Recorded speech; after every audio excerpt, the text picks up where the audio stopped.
everyone, in today's video I'll show you guys how you can create a WhatsApp poll with multiple answer options.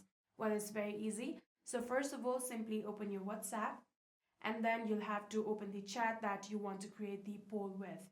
So I'm going to tap on the chat just like this.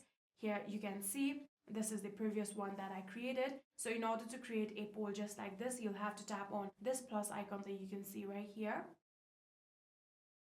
And then you can see the option of poll. Simply tap on it and you'll have to now write your question in here. After writing down your question, here you'll have to write down your options. Just like this, here you can see I have written 3 different options. If you want to add more options, you can do that by simply tapping on them. And if you want to allow multiple answers, you can enable this option, or else you can simply disable this option, and then all you need to do is tap on send. And in here you can see I have created a WhatsApp poll with multiple answer options. And yeah, that is it. I hope this video was helpful to you guys.